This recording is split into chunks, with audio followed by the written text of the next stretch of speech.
Hello everyone, and welcome to HPA's Health Reform Industry Update.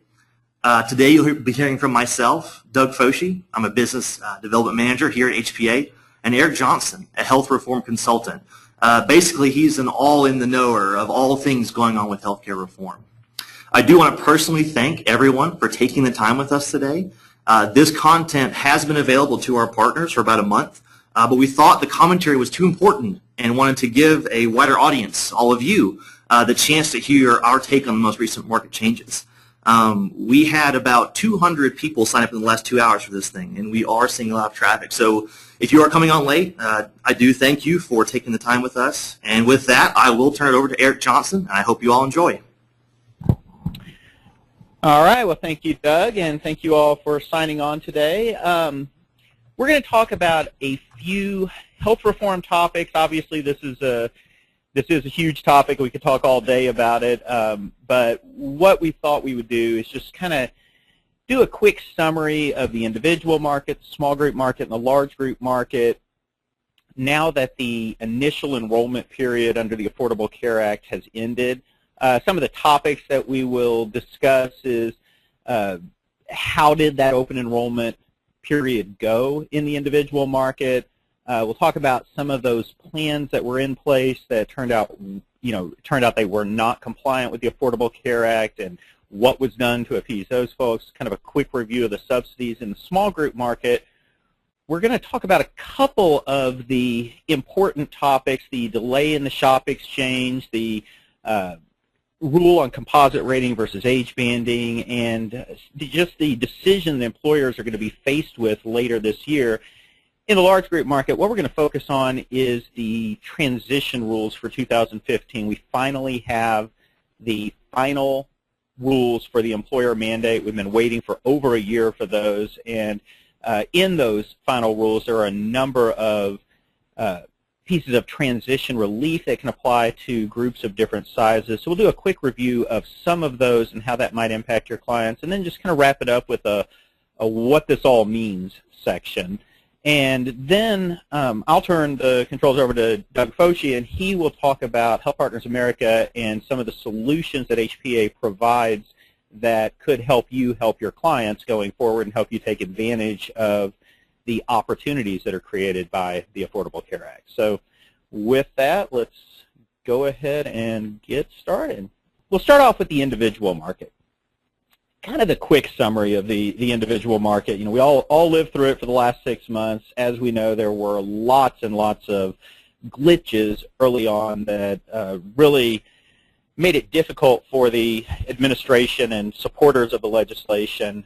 Back in the middle of October, early to mid-October, millions of Americans started getting cancellation letters from their insurance companies saying that their plans were not compliant with the Affordable Care Act. That created a lot of bad publicity at the exact same time that the news was already focusing on the problems with the health reform legislation, specifically the very rocky rollout of the healthcare.gov website. We had a total of 6 people nationwide that were able to enroll day one through healthcare.gov. Many of the state exchanges never got up and running, and so it looked like a disaster from the start. Obviously, they eventually got the site working, and toward the end it was working fairly well. That was important because for all of you out there who have a private exchange solution, as well as those who don't, who are trying to enroll people directly through the carrier's website, while those pathways were available to people or to agents to help their clients, they still relied on the federal and state sites to work because the subsidy eligibility actually ran through those sites on the back end. And so the fact that the website, the federal and state websites, eventually got up and running was good news because it allowed agents to do their jobs, even though they may have had a different pathway that they were using. There was an opportunity created to renew non-compliant plans. We'll talk a little bit more about this in a moment, but in 2014, 15, and 16, these are non-grandfathered plans where people believed that they would still be able to renew them based on some of the things that President Obama had said over the past few years, and so that was kind of a temporary fix that was later extended, and so some of those folks are going to have an opportunity to hang on to their plans for a while. Of course, the open enrollment period is now over. March 31st was the deadline for most people, although for anyone who had trouble enrolling in these plans through that healthcare.gov website or through another solution like a private exchange or the carrier's website, there was an additional 2 weeks, so that ended on April the 15th. Conveniently, healthcare.gov went down for several hours on the very last day, so that kind of made it easy for people across the country to claim that they had tried but been unsuccessful. So there were a few more, I say a few more, about 400,000 more squeezed in between March 31st and April 15th, which was the final deadline in most states. Now we are in sort of the downtime. The open enrollment period for next year starts November the 15th. It's going to run through February 15th, so we'll have a 3-month window this year, but we have about 7 months where brokers are twiddling their thumbs and wondering what to do. That actually shouldn't be the case. There is plenty to keep us busy over the next few months, so we'll talk a little bit about that in today's session.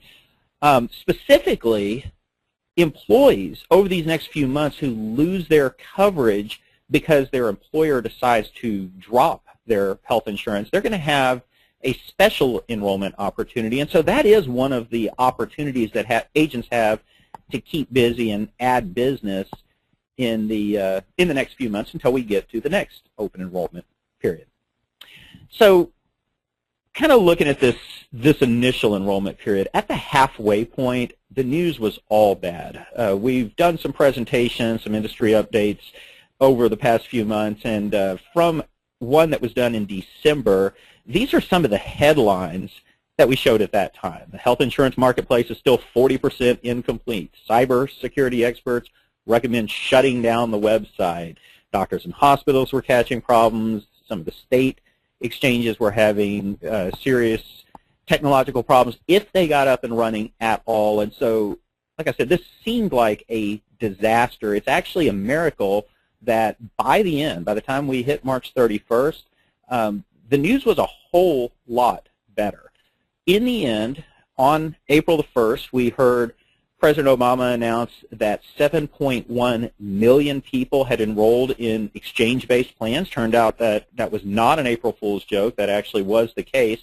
Millions more were enrolled in the outside market. We'll elaborate on that in just a moment. But the good news for any of you out there that have a private exchange solution is that both of these types of policies are available through your private exchange. So anybody that goes directly to healthcare.gov or one of the state exchange websites, they only have access to those marketplace-based plans, where those who use a private exchange website, they have access to the exchange-based policies that, of course, are eligible for the subsidy, as well as policies that are sold, quote-unquote, outside of the exchange or in the outside market. So it gives your clients some additional options.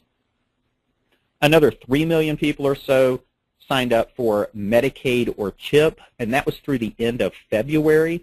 No doubt those numbers are going to increase once we hear what happened in March. Some of the reports that are coming out now are saying that many of those people that signed up for Medicaid were already eligible. They were eligible prior to the Affordable Care Act being signed into law. They weren't newly made eligible because of the Medicaid expansion in the states, but the focus on health reform, the availability of these enrollment options, and the penalty, those things were enough to I guess, incentivize some of these people to actually sign up for the coverage that they were already eligible for. So kind of putting it all together, the Affordable Care Act is sort of on a winning streak right now. There was a headline in a news article yesterday about that, saying that the ACA has had a number of victories recently. The final number, it looks like, is about 7.5 million that signed up through the federal or state exchanges or directly through the carrier or through a private exchange website in those marketplace-based plans. Those are plans that are eligible for a premium tax credit. Not all of those people received a premium tax credit because, of course, you can sign up for marketplace-based plans without actually receiving a tax credit. But, of course, millions of Americans are getting financial assistance from the government. The real news here, and this is something that we have talked about in some recent blog posts, is that millions more are signing up outside of the marketplaces in regular insurance plans sold by the insurance companies, not subsidy-eligible plans. These are outside market plans. Nobody's been really keeping track of this, but this is a really important number, and the reason is because any insurance company that sells individual policies through the exchanges, through the marketplace, their rating pool has to be combined. They have to combine their exchange-based plans as well as their non-exchange-based plans, their outside market plans. They combine those into one rating pool. And it turns out that more of the people that are signing up in these non-exchange-based or outside market plans, they're actually younger, healthier individuals. That's kind of what we were hoping for, is that there would be enough young people that would sign up to kind of offset the risk of the older and maybe less healthy people that are signing up for guaranteed issue coverage now. So the fact that there was strong enrollment not only through the marketplace but also outside of it is good news, because we may have hit that critical mass necessary to keep this thing from spiraling out of control. And now a lot of the government agencies, as well as just think tanks and other companies, are doing some debriefings now and trying to figure out what all this means. And many of the predictions that we're hearing now are that the renewal increases may not even be double-digit next year. They're going to be lower than anticipated. That's at the same time that we're getting news, just came out this week, the Congressional Budget Office reduced the projected costs for the health reform legislation by about $164 billion over the next 10 years. The reason for that primarily is because the subsidies that they expect to pay out are going to be lower than what was originally anticipated when the numbers were first worked about the Affordable Care Act and how much this thing would cost. So those subsidies are lower primarily because insurance premiums are lower, and what they're attributing that to is, number one, there's been a little bit of a slowdown in health care costs. They haven't been going up quite as quickly as in the past. And then also, insurance companies have gotten creative with their plan designs. They've introduced some reduced network plans and things like that that keep the premiums a little bit lower. So with the lower premiums, the government, which is picking up a share of the cost for a lot of these people, is actually spending a little bit less money. So together, what that means is the administration ended up doing better than expected. We got more people enrolled and at a lower cost than the initial predictions said would happen. In addition to that, the uninsured rate is going down. Now, that is big news because while everybody knew that some people would be signing up for these subsidized plans, the prediction was that a lot of the people that signed up were just going to be replacing existing coverage, that they may have already had health insurance, now they were just going to have health insurance subsidized by the government, and there were a lot of predictions that we would see many more uninsured as a result of this. In other words, the newly uninsured would actually exceed those who are newly insured, and we would have a net increase in the uninsured rate. That doesn't appear to be the case. So we're hearing numbers that are all over the board right now, depending on who you listen to, but it is in the millions. The uninsured rate is going down. There's a lot of controversy around this right now because the Census Bureau just changed its monitoring technique, how they figure out the number of uninsured, and so some opponents of the legislation are crying foul and saying that this is a way that the administration is manipulating the numbers to make it look like this law is more successful than it is. The head of the Census Bureau says that he hasn't even talked to anyone at the White House, that the survey instrument that they use for the census population surveys actually goes through tweaks all the time. That actually is the case. It has been tweaked over the years, and so looking at the trend of the uninsured over time has been a difficult thing to do because the instrument is continually updated. But net effect of all of this is that the uninsured rate is going down. A lot of people that did not have health insurance before now have health insurance, and the news could be even better next year. For brokers out there who have an individual market solution, or for those of you who don't, now might be the time to get one, because more insurers are actually jumping on board. There was a recent article that said that insurance companies this year got their first taste of Obamacare and they want more. Other insurance companies that kind of took a wait-and-see approach are deciding to participate in these marketplace-based plans next year. So we have enough people enrolled and getting subsidies that's going to create a lot of buzz. There's going to be a lot of word-of-mouth advertising about this law. More insurance companies jumping on board means there's more options for people, more competition. That can keep costs under control to an extent. And so this next open enrollment period, even though it's only half as long as the previous one, it's going to be huge. If you want to read more about this, the HPA blog, if you go to healthpartnersamerica.com, scroll to the very bottom of the page, there's a link for the blog. There's a post from yesterday on how the Affordable Care Act seems to be working, and it details some of the recent good news. And there's some additional posts on there that you might be interested in. If you are not following HPA on social media, this is posted. Most of these blog posts are posted on there, so you can certainly sign up, like us on Facebook, and you'll be able to get some of this information as it's put out. Of course, along with the rocky rollout of the healthcare.gov website because of all the technology problems, the administration had to deal with these policy cancellations. What actually happened is this. President Obama, in the months leading up to the passage of the Affordable Care Act and in the years after it, he repeatedly said, if you like your health plan, you can keep it. Now, that to an extent was true. There was a grandfathering provision in the law.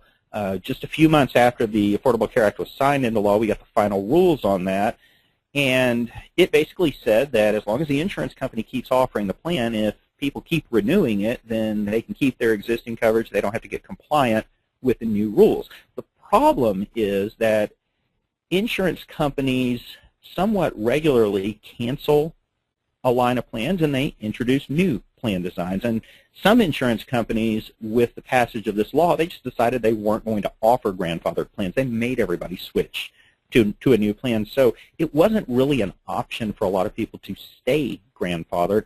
Others didn't understand because, as it was explained, as President Obama would say in many of the sound bites that we heard, if you like your health plan, you can keep it. If you have coverage now, you don't have to do anything, is what he would say.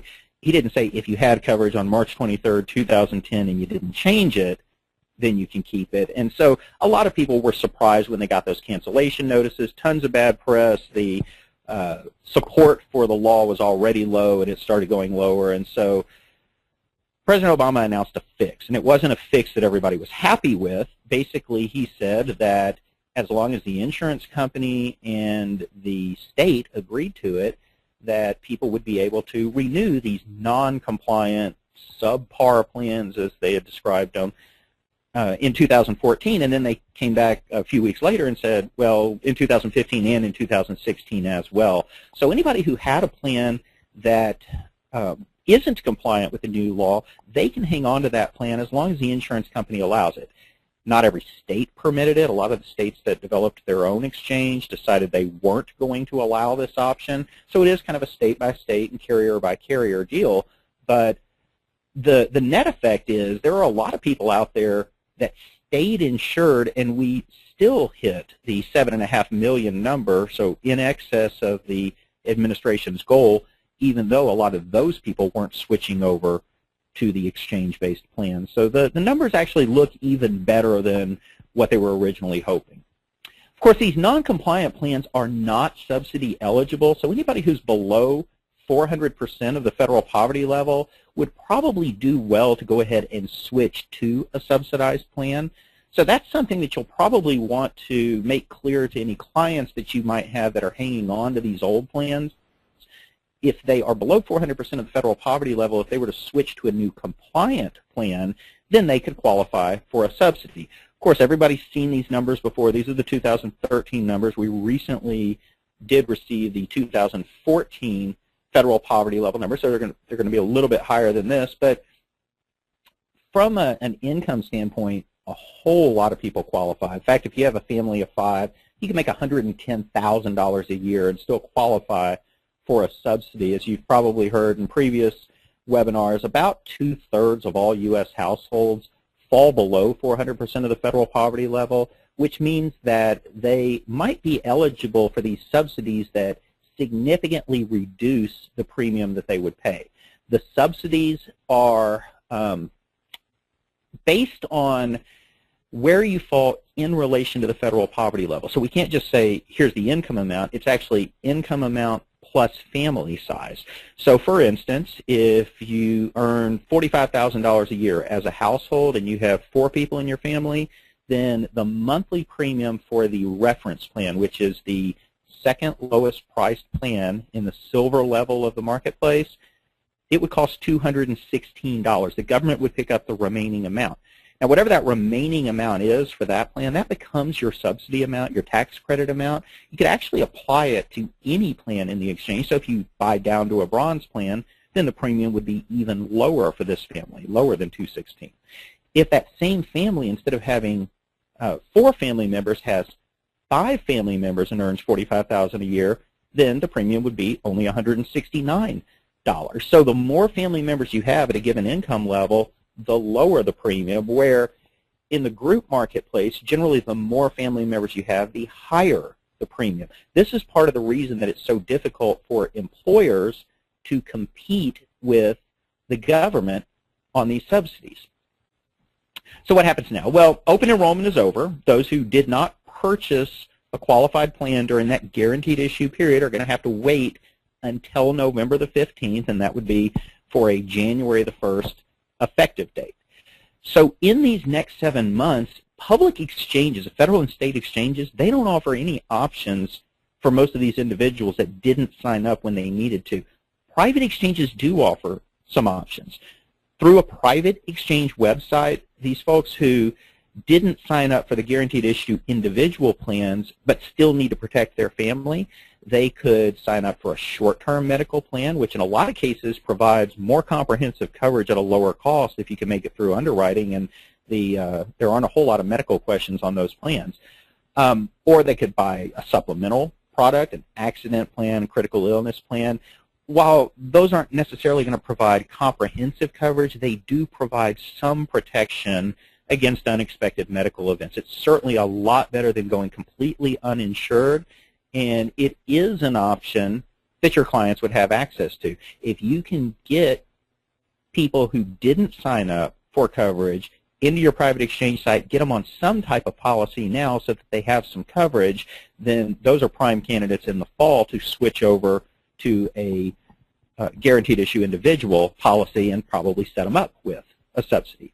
Now, one other thing that you do have as an opportunity over the next few months is enrolling people in individual plans if they involuntarily lose their group coverage. Involuntary loss of group coverage does create a special enrollment period for individuals. So they'll have a period of time that they can sign up for coverage, and a lot of those people are going to be much more likely to use your private exchange website because you'll be consulting with the employer. If you talk to an employer, that employer decides to drop their health coverage, then they would at the same time let the employees know what to do next and direct them to your private exchange site so you can enroll a bunch of individuals all at once, and they would be eligible for these government subsidies. So will employers actually do that? Well, to answer that question, we have to take a quick look at the small group and large group market. Small group market, employers with fewer than 50 full-time equivalent employees are not required to offer health insurance. We know that already. To encourage small employers to keep offering coverage, the government has offered a couple of solutions. One is, or really a couple of incentives. One is a small employer tax credit that helps subsidize the premiums for these small groups. The other is the shop exchange, which is going to give the employees some expanded options where the employees will be able to choose not just between different insurance plans, but actually among several different insurance companies. The problem is neither of these incentives really worked as the government intended. The shop exchange was delayed until November of 2014. Even then, there's very little interest in this program among small employers. They don't seem to want this employee choice option. Now, those that were claiming the tax credit were going to serve as the core group of employers that were signed up through the shop exchange. But the problem is that even though the IRS originally sent postcards to 4 million small employers that they thought might qualify for the tax credit, only about 175,000 nationwide had signed up 2.5 years after it was first available. So only a small fraction of employers are claiming the tax credit, which means the shop exchange is probably going to crash and burn. Neither of those are enough of an incentive for a small employer to keep offering coverage. So what will they consider? Well, one thing that they need to look at is whether the benefits that they offer are still beneficial for their employees. Obviously, they're a little bit less beneficial because anybody who has a medical condition, they now have an option outside the group plan since individual plans are guaranteed issue. All plans in the individual market now cover maternity and other benefits that the group plan previously it offered, and so anybody that needed those benefits had to sign up for an employer-based plan. The biggest thing is group coverage blocks employees and their family members in most cases from getting a government subsidy. So the same benefits that previously attracted employees to a company could now repel those employees because they're actually hurt by the coverage. Their entire family is blocked from getting a subsidy. For small employers, they're much more likely to listen to what the employees say. If an employee says, you know, you're actually hurting my family, small employers are more likely to do the right thing because in a survey about a year ago that asked small employers, why do you offer health insurance, recruiting and retaining employees was the second most popular reason. The most popular reason was moral obligation. These small employers feel morally obligated to take care of their employees because they feel sort of like they're family members. And if employees come to them and say, you're hurting my family, those employers might operate by the first do no harm principle and actually make the decision to drop their group health coverage. Now, I know you've heard all of this before. If you sat through any HPA webinars in the past, this probably sounds like a broken record. So why are we saying it again? Well, because right now is different. Right now, we are in the middle of 2014. The health reform provisions have kicked in for a lot of individuals and employers, but in the small group market, a whole lot of employers that are going to be negatively impacted by this law, it hasn't hit them yet. They postponed their effective date. They renewed early in 2013, effectively postponing the impact of the health reform law until December the 1st of 2014. So when December the 1st rolls around, what's going to happen is we're already in the open enrollment period. People are already going to be hearing about these subsidies. They're going to be going to your private exchange website or healthcare.gov or some other website and seeing if they're eligible for a subsidy, and employees really will be speaking up and telling their employer that group coverage is possibly hurting their families. That's at the same time that these group plans are these small groups are going to be getting their renewals for December 1st of 2014. They're going to be subject to modified adjusted community rating, and if it was a group that previously was paying below average premiums, they're going to see their premiums go way up. They haven't yet felt the pain, and so it hasn't been a big priority for them. But at the same time that they're saying, I don't know if I can afford this anymore, their employees could be saying, we don't want you to offer health insurance, and a lot of these companies won't need to be asked twice to drop the group health plan and maybe spend their money on something else. So when small employers drop their group health coverage, employees will have a special enrollment period if that happens during the year. Obviously, if it happens between November the 15th and February the 15th, then no special enrollment period is needed because we'll be in the open enrollment period. And if you have a private exchange solution, then that's going to garner some business. Now, if you are out there actively talking to employers and directing them to your exchange and convincing them why they need to possibly drop their coverage and there's no real reason to wait until December the 1st, then you've got the chance of steering a lot more business that way. In the large group market, we all know that there is an employer mandate for companies that have 50 or more full-time equivalents, where you count the full-timers, anybody 30 hours a week or more, as one employee, and any part-time employees count as a fraction of an employee. That was delayed until 2015 when the final market rules, or final rules on the employer mandate came out in the middle of February. We found out that there are some transition rules for 2015, and those rules are going to make it easier for some large employers to drop their group health coverage. So here's kind of a quick timeline. The employer mandate was scheduled to go into effect January 1st of 2014. The proposed rules were issued a year ago, January the 2nd of 2013, and we were waiting and waiting and waiting throughout 2013 for the final rules, which never came that year. But it wasn't as big a deal because large employers got a bit of a stay of execution in July when the administration announced that the mandate wouldn't kick in 2014. It was actually going to go into effect in 2015. Along with that, the reporting requirements under Section 6056 and 6055 of the tax code, those were delayed as well. So employers won't be required to file those reports saying whether they offer minimum essential coverage and whether it provides minimum value or not. They won't need to file those until February of 2016 for the 2015 calendar year. We did finally get the final rules. Those were published by the IRS in the Federal Register on February the 12th. And again, in those final rules, there are some clarifications that we've been waiting for. There's some answers to questions about what you do with seasonal employees and you know, what about staffing companies and variable hour employees and common ownership and 1099 and all those crazy questions that our clients have had over the past 4 years. Those are finally answered in the final rules. We don't have enough time in this call to go into that. Those are some of the topics that we've covered in a number of HPA coaching calls, and we'll continue to do so for any HPA partners. But kind of a quick summary of the important points in the employer mandate final rules. It does talk about Section 4980H of the Internal Revenue Code.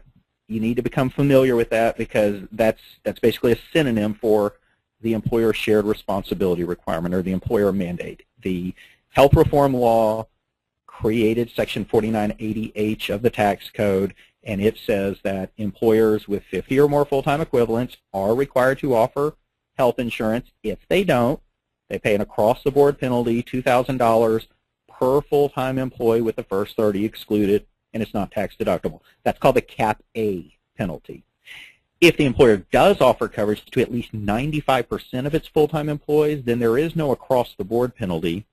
Instead, there's a penalty just on those employees that go get a tax credit, and that's $3,000 per full-time employee. Of course, as we all know, employees who have that coverage available to them, they can't go get a tax credit as long as the plan provides minimum value, so it at least meets the bronze level requirement, and is considered affordable, meaning that the employee wouldn't have to spend more than 9.5% of their household income on the cost of single coverage for the lowest price plan available. Well, there's actually about 7 transition rules that are built into the final market rules. We're going to talk about 3 of them here because these are probably the most important. The first one is transition relief for companies with less than 100 full-time equivalents, so ones that have 50 to 99 full-time equivalents. If you are in the habit of just reading the newspaper, reading the headlines, listening to the short news clips about the health reform law, then what you probably heard back in the middle of February was that the employer mandate was postponed again for companies that have fewer than 100 employees. That's not actually the case. What the news stories we're referring to is this transition relief. There's 2 parts to it. One says that if the company was not already offering health insurance, so it's a company that was deciding whether to start offering health insurance or to just pay the penalty and send their employees to the individual market, those companies don't have to start offering coverage until, that should say 2016. So they're going to have an additional year delay. So instead of having to offer coverage in 2015, groups with 50 to 99 that weren't offering coverage already, they get to wait until 2016, and there won't be any across-the-board penalty on those companies. However, a company with less than 100 full-time equivalents that was already offering coverage, they can't just go drop their coverage and avoid a penalty. If you have less than 100 full-time equivalents, you're still required to keep offering coverage in 2015 if you already were, but as long as you don't drop your coverage, you don't reduce it down to a minimum value or a plan that doesn't provide minimum value, the employer doesn't reduce what they were paying as a percentage of the total premium by more than 5%, and they don't delay their effective date, they don't move it back further in the year, then there won't be any penalties in 2015 for any employees that go get a subsidy. So during the 2015 plan year, there won't be affordability penalties or penalties for not providing minimum value, as long as the employer was offering coverage and continues to offer coverage. Now, the second piece of transition relief, we're just about done here, and then we'll hand it over to Doug to talk about how you can take advantage of some of these new pieces of guidance that we've gotten. The second piece of transition relief is Cap B transition relief. Cap B is the penalty that would apply if an employer is offering coverage to its full-time employees. Well, what this relief says is that if the company is offering coverage not to 95% but to at least 70% of its full-time employees, then it actually moves out of the A and into the B level. In other words, there will be no across-the-board penalty. Instead, that employer would just pay a penalty on those employees that go get a subsidy. So if an employer, this isn't necessarily a carve-out group. Most carve-outs don't cover 70% of full-timers, but maybe you have a group that has set its cutoff level at 35 hours per week. Anybody that works more than 35 hours a week is offered coverage. Anybody that works less than that is not. Well, as long as the percentage of employees that work between 30 and 35 hours who aren't eligible for coverage, as long as that doesn't exceed 30% of the total full-timers, then this company would be a company that's considered to be offering coverage, and they would just pay a penalty on those employees that go get a subsidy. It would still apply to those employees that aren't offered coverage that do work at least 30 hours a week. So if they go get a subsidy, the employer would pay a penalty, but it's nice because there is no across-the-board penalty. Here's the really big one, and this is the one that offers you the most opportunity. The transition relief for employers that work, let me see, this didn't change slides. It's transition relief for employers that have, wow, now it's changed 3 times in a row. Okay. For companies that have 100 or more full-time equivalents, for 2015 only, if they choose not to offer coverage, either because they weren't offering coverage before or because they decided to drop their group health coverage, like many of them are considering, instead of excluding the first 30 employees when calculating the penalty, they get to exclude the first 80 full-time employees. So as an example, let's say that you have a company that has 80 full-time workers that work 30 hours a week or more. Each of those counts as one. Let's say they have another 40 full-time employees that work 15 hours a week, half-time. That counts as half of an employee each, so that would be an additional 20 employees. When you add the 80 and the 20 together, you hit 100.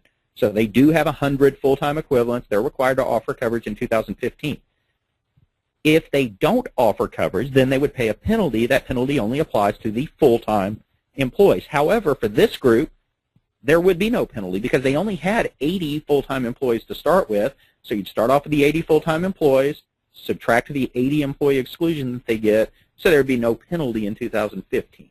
Now in 2016, the penalty would go back to normal, so that same group would start with their 80 full-time employees, subtract the 30 employee exclusion, that would leave them with 50 times the 2,000, so they would pay $100,000 in penalties. What that means is, for companies that have at least 100 full-time equivalents, regardless of how many full-time workers they have. If they have at least 100 full-time equivalents, the government is saving them $100,000 in penalties next year. So if the employer has been doing the player pay calculations and trying to figure out what to do, maybe they've been considering offering a skinny plan so that they move out of that Cap A penalty.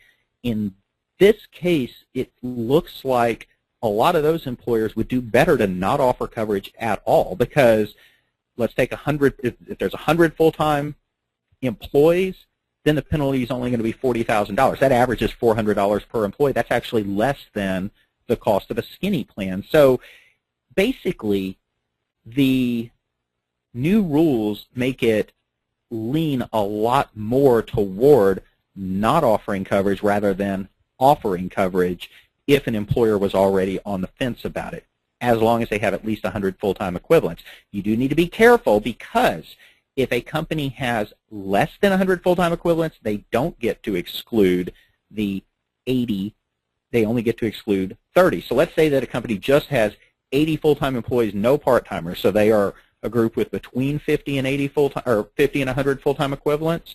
That means that on this group, they take their 80 full-timers minus 30. This group would pay $100,000 in penalties. So for the groups with 50 to 100, it could still work out well for them to drop coverage. It might still be the best option, but don't tell them there won't be a penalty. If they drop coverage, they will still pay the penalty in 2015 because they won't qualify for the transition relief, and they'll only be able to exclude the first 30 rather than the first 80. So your sweet spot is going to be those employers that have 100 or more full-time equivalents.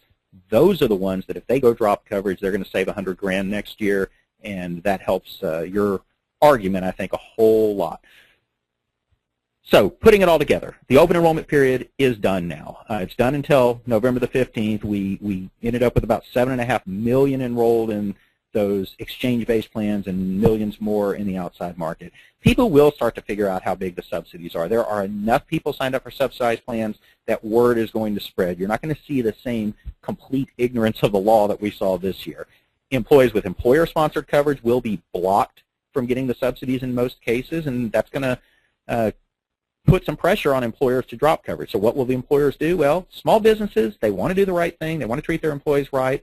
They're not required to offer coverage. There's no penalty if they don't, and their premiums are going to go up. So there's a good chance that starting December 1st or earlier, if this is explained to them, you might see some of them bail on their group coverage and send their employees to the individual market. For large employers, the penalty is often less than the premium, and the transition relief actually saves them a whole lot of money for those groups with more than 100 full-time equivalents, and so it makes dropping coverage more of a no-brainer for some of these companies, as long as the employees don't expect them to offer insurance. If this is not something where the employees are really appreciating the benefits, if the employer is looking more at premium versus penalty, then the numbers are now skewed toward not offering. So opportunity is knocking. When opportunity knocks, you need to answer the door, and to tell you how to do that, I'm going to hand it over to Doug, and he's going to spend just a few minutes talking about the HPA solution and how you can take advantage of the opportunity created by the Affordable Care Act. So yes, so what we're going to do now is talk about the Private Exchange Broker Blueprint, which is HPA's primary solution. And paired with the Private Exchange Broker Blueprint, we'll talk about the Insight Catalyst report, which is our primary reporting capability. Now, I do have a couple of questions about the ICR from current members. So Terry, in regards to Eric's talk about the transition rules, as we get closer to 2015, yes, the ICR will reflect those transition rules and properly calculate that pay-or-play model. So we'll go a bit deeper into PEB now. And PEB really is kind of a whole different pieces made up into a single product. The first part is your members area. The members area is where we hold all this content. So, for example, what Eric has just talked about and what he's talked about for the last month with our partners can be found in your members area. And for those of you asking in the questions box, the recording and slides will be available in your members area, but we will send out the recording to everyone else. So members will be able to check these slides out. But here also you can find all of your account management and training and tools that we've built. The second part of PEB is, of course, the Insight Calc Report, which is our unique browser interface that includes our custom reporting, quoting engine, and enrollment procedure.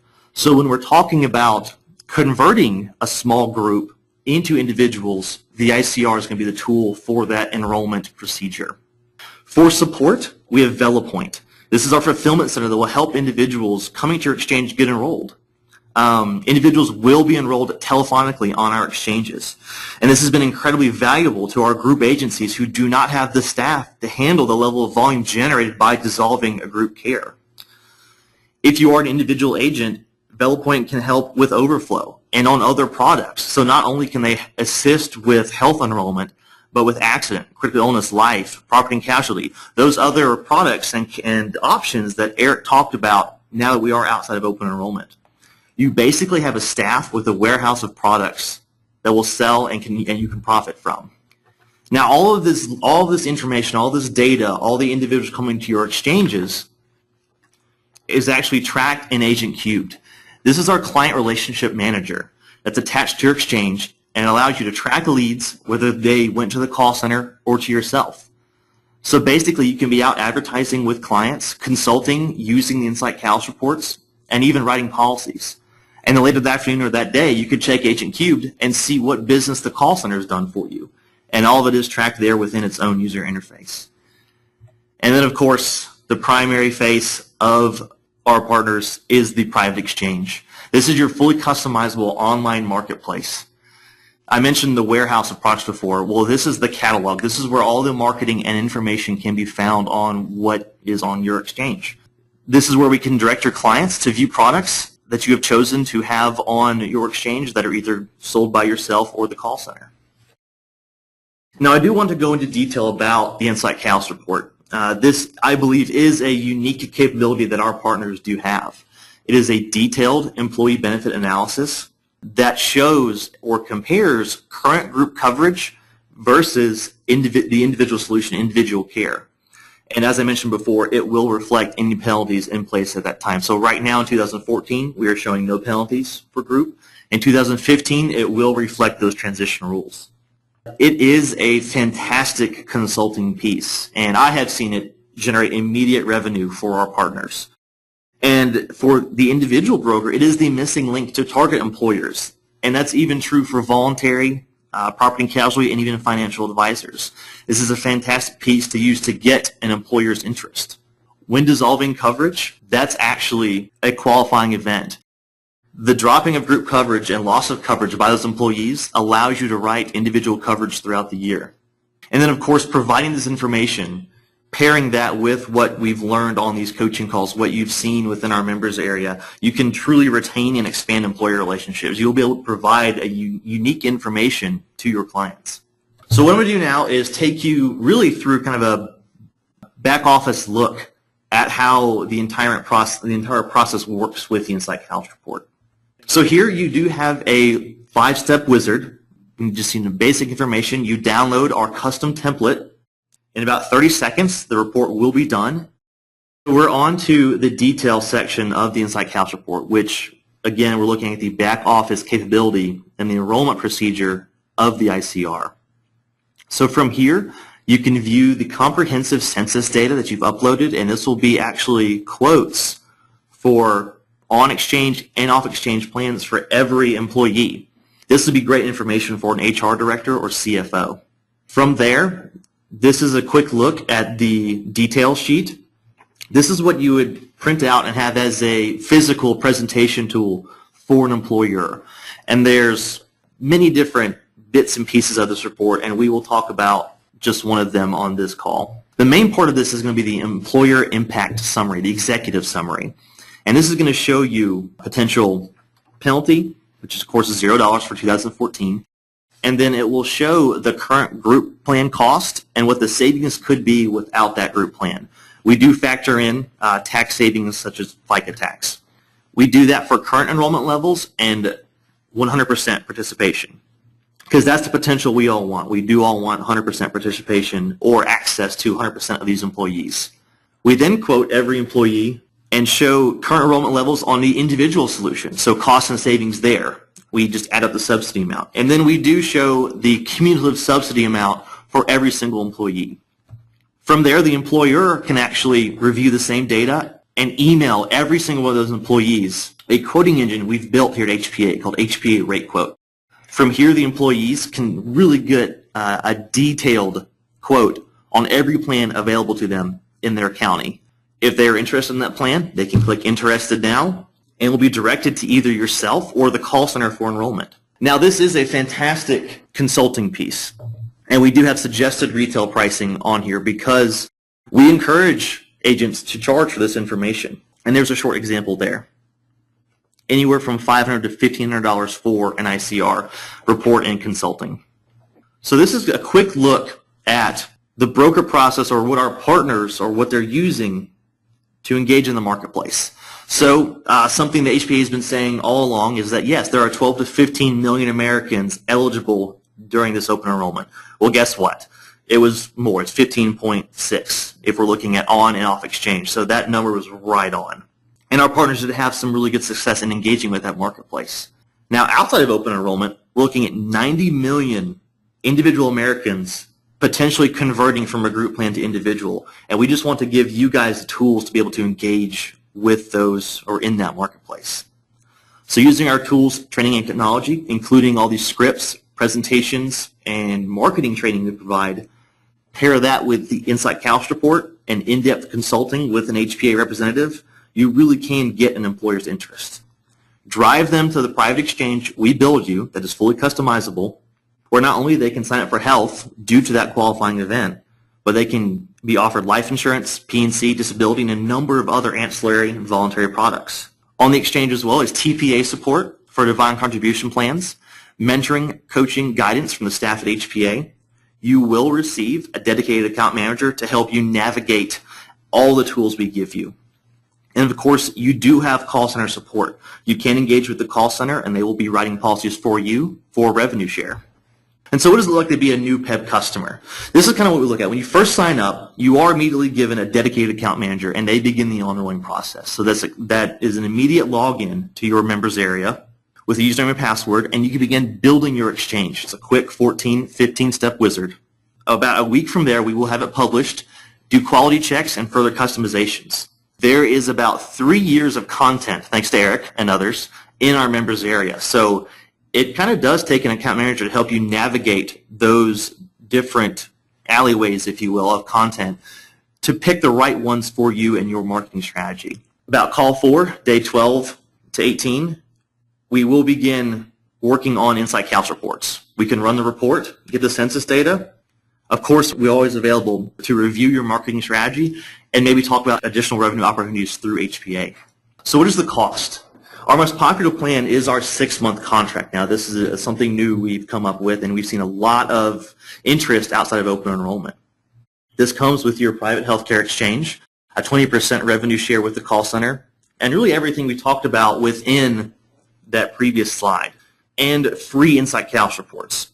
You can run as many as you like to, and that's just a cost of $400 to start up. We then have a month-to-month plan of $596. That's no term contract. And for those larger agents and agencies out there looking to recruit or build a team, there's a Partner Plus option, which is $499 a month with a $1,500 startup cost. So what should you do now? We will take questions. Please email questions to questions@healthpartnersamerica.com. Go to privateexchangebrokerblueprint.com to check out some other training things we have on our product, or give us a call at 205-949-9736, and please hit option 2 to speak with a sales representative. Guys, I really thank everyone for being on the call today, and we will be speaking with you soon.